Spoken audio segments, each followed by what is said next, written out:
बिस्मिल्लाहिर्रहमानिर्रहीम। तमाम स्टूडेंट्स को मेरी तरफ से अस्सलाम वालेकुम।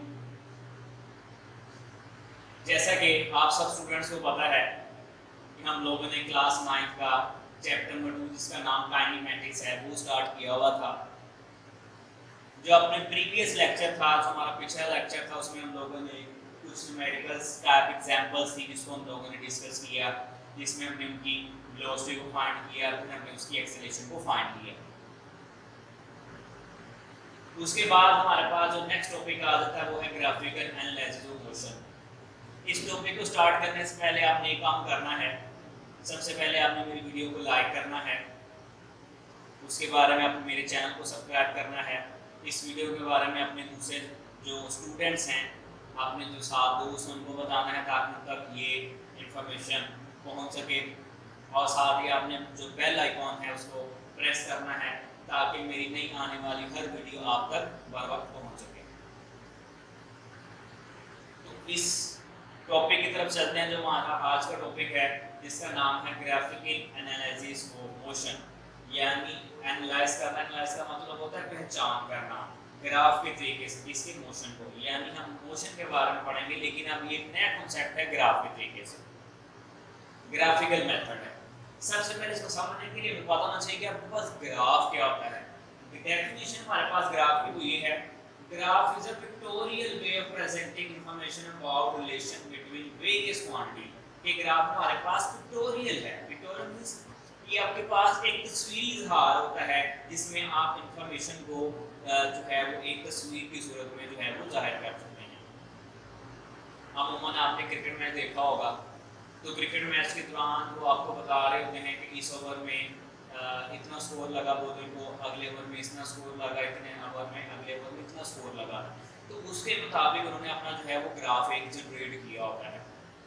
यहाँ अमूमन हम देखते हैं कि जो पॉपुलेशन है इंसान की, जो पाकिस्तान की पॉपुलेशन है वो बढ़ रही है, तो हर साल के लिहाज से उन्होंने क्या है वो ग्राफ बनाया, तो तरतीब दिया होता है कि 2005 में इतनी थी, 2006 में इतनी, 2010 में इतनी, इस तरह से वो ग्राफ है।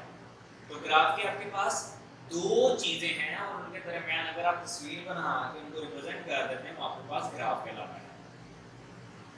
अब इसमें ग्राफ में मजीद एक चीज आती है जिसे हम कहते हैं वेरिएबल। वेरिएबल क्या होते हैं? The quantity between which a graph is plotted is called variable. यानी वो चीजें जिनके दरमियान ग्राफ बनाया जाता है वो आपके पास क्या कहलाते हैं? वेरिएबल कहलाते हैं। क्या है वेरिएबल? वो चीजें जिनके दरमियान ग्राफ बनाया जाए, वो क्वांटिटीज या दो चीजें जिनके दरमियान आप ग्राफ बनाएंगे वो आपके पास वेरिएबल कहलाता है। One of the quantities called independent quantity and the other quantity the value which varies with time, the dependent quantity is called dependent quantity। यहाँ से दोबारा कि हमारे पास one of the quantity, हमारे पास एक कीमत is called independent quantity, उसे independent कहा जाता है। यानी independent क्या है? वो आजाद है।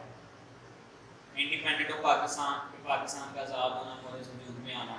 इसी तरह से इंडिपेंडेंट क्वांटिटी यानी वो आज़ाद होती है। एंड अदर क्वांटिटी जो दूसरी वैल्यू होती है या दूसरी कीमत होती है, the value which varies with time, जिसका ताल्लुक होता है वक्त के साथ।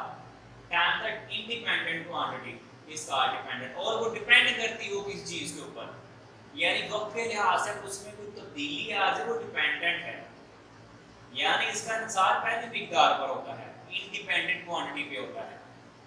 कि इंडिपेंडेंट क्वांटिटी आपके पास किस तरह का बिहेवियर जाहिर कर रही है। अगर इंडिपेंडेंट क्वांटिटी कम हो रही है तो डिपेंडेंट क्वांटिटी पे भी फर्क पड़ेगा, अगर इंडिपेंडेंट बढ़ रही है तो डिपेंडेंट क्वांटिटी पे भी फर्क पड़ेगा। तो दो चीजें हैं, इंडिपेंडेंट और डिपेंडेंट। इंडिपेंडेंट आपके पास आजाद क्वांटिटी होती है, लेकिन डिपेंडेंट जो है डिपेंड करना, इन्हिसार होना, मुनहसिर होना, यानी वो डिपेंड करेगी किसी चीज के ऊपर। और इसका मतलब यहाँ पे है कि वो इंडिपेंडेंट क्वांटिटी पे जो है वो डिपेंड कर रही है, इस वजह से डिपेंडेंट क्वांटिटी कहा जाता है। अगर हम अपने नेक्स्ट टॉपिक की तरफ जाएं, जो हमारा मेन टॉपिक है वो है डिस्टेंस टाइम ग्राफ, यानी ग्राफ बना के जाहिर करना चाहिए। In a distance time graph take time taken along horizontal axis and distance along vertical axis. जब भी कहता है आपने डिस्टेंस और टाइम यानी फासले और वक्त, वक्त और फासले के दरमियान ग्राफ बनाना है, तो आपने याद रखना है जो टाइम आपके पास है वो आपके पास हॉरिजॉन्टल एक्सिस, यानी ये जो लाइन आपके पास होती है हॉरिजॉन्टल होती है, और जो ऊपर की तरफ होती है उसे हम वर्टिकल एक्सिस कहते हैं। अमूमन मैथ की ज़बान में इसको एक्स एक्सिस और इसको वाई एक्सिस कहा जाता है। और उसी में हम इसको हॉरिजॉन्टल भी पढ़ते हैं, इसको वर्टिकल भी कहते हैं।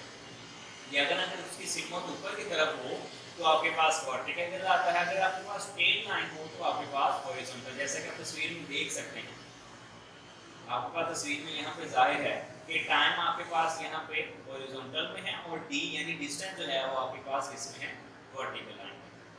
तो इसको ये रिप्रेजेंट करने का तरीका है दो वैल्यू को कि टाइम कहाँ पे लेते हैं और डिस्टेंस। टाइम हमेशा हॉरिजॉन्टल पे, डिस्टेंस हमेशा वर्टिकल एक्सिस पे लिया जाता है। नेक्स्ट हमारे पास object at rest. Object at rest, object क्या है? जिस्म। एट रेस्ट का मतलब है वो हरकत नहीं कर रहा है। When object at rest graph shows horizontal line. जाहिर सी बात है अगर एक जिस्म हरकत ही नहीं कर रहा तो आपके पास ग्राफ की क्वांटिटी कुछ भी नहीं आएगी, वो जीरो हो जाएगी या हॉरिजॉन्टल होगी।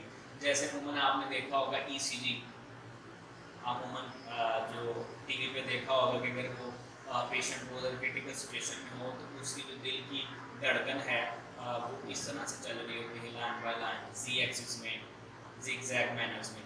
लेकिन जब वो बंदा डेड हो जाए तो वो क्या होता है, उसकी लाइन है वो बिल्कुल सीधी हो जाती है, एक सीधी लाइन में, स्ट्रेट लाइन में आ जाती है।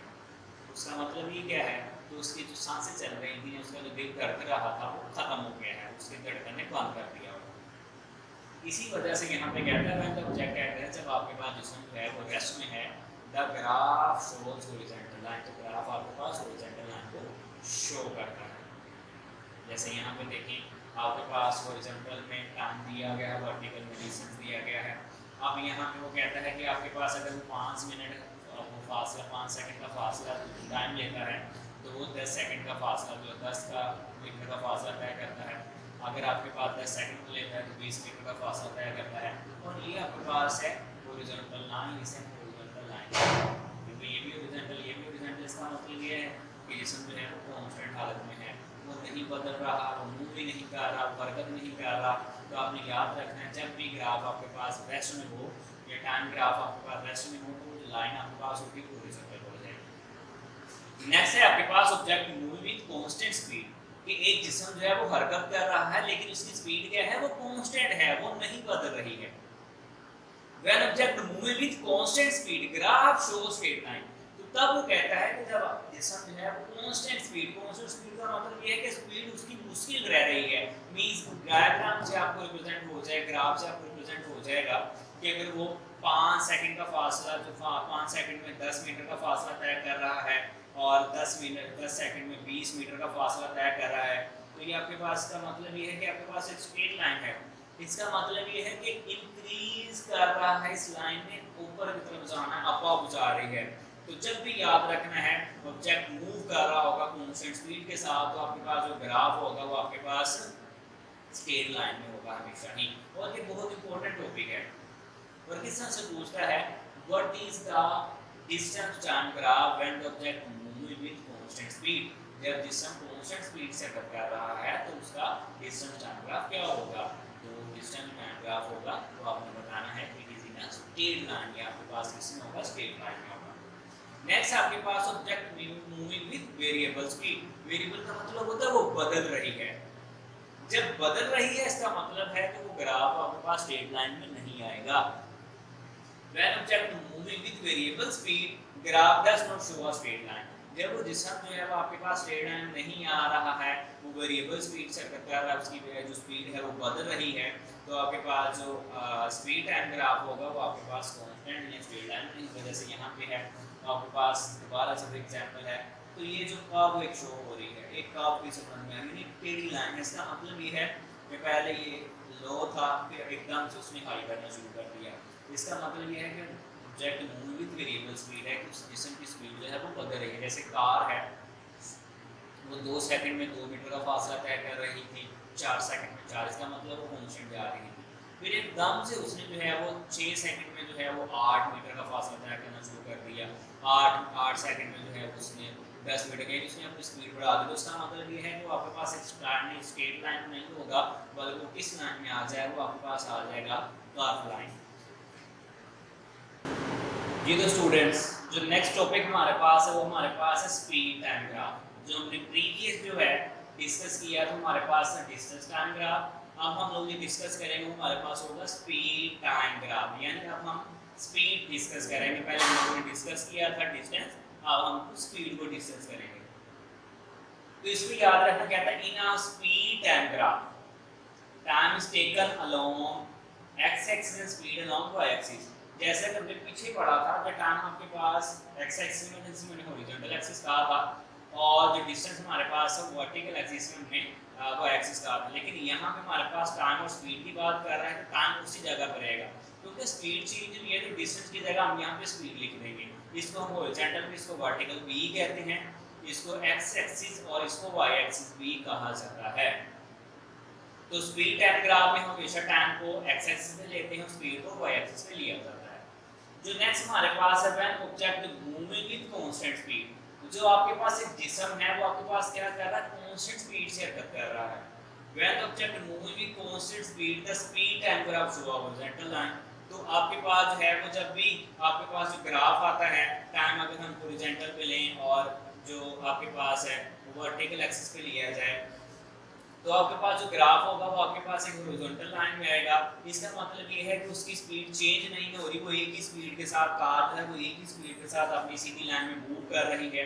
इस वजह से उसका जो स्पीड टाइम ग्राफ होगा वो आपके पास एक कांस्टेंट स्पीड वो जो है हॉरिजॉन्टल लाइन में होगा। नेक्स्ट अगर हम देखें तो हमारे पास object move with uniform acceleration, एक जिस्म जो है वो यूनिफॉर्म एक्सेलरेशन के साथ मूव कर रहा है। In this case, speed of object changing with time. इस केस में क्या हो रहा है, जो स्पीड है जिस्म की वो वक्त के लिहाज से बदल रही है। Thus its graph are in a straight line. तो इस वजह से इसका जो ग्राफ होगा वो आपके पास एक स्ट्रेट लाइन में होगा। इसके एग्जांपल से क्लियरली हम अंडरस्टैंड कर पाएंगे। जैसे वो 5 सेकंड में जो है वो 10 में जो है वो मीटर की स्पीड से जा रहा है, और आपके पास जो 10 सेकंड में है वो 20 में जा रहा है, 15 सेकंड में जो है 30 मीटर की स्पीड से जा रहा है। इसका मतलब ये है कि वो चेंज हो रही है, 5, 10, 15 है, 10, 20, 30 है, स्पीड में भी तब्दीली आ रही है। अगर हम वर्टिकल एक्सिस को देखें और हम अगर हम टाइम को देखें, जब हमारे पास हॉरिजॉन्टल एक्सिस में हम दोनों में तब्दीली आ रही है, इस वजह से आपके पास जो है वो स्ट्रेट लाइन में होगा। तो जी स्टूडेंट्स, ये हमारा आज का टॉपिक था ग्राफ के हवाले से, जिसमें हम लोगों ने डिस्टेंस टाइम ग्राफ को जो है वो डिस्कस किया, फिर हम लोगों ने स्पीड टाइम ग्राफ को डिस्कस किया।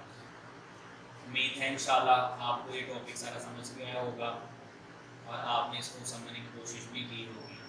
तो इंशाल्लाह नेक्स्ट वीडियो के साथ बहुत जल्द आपकी खिदमत में हाजिर होंगे। तब तक आपने अपना ख्याल रखना है। अल्लाह।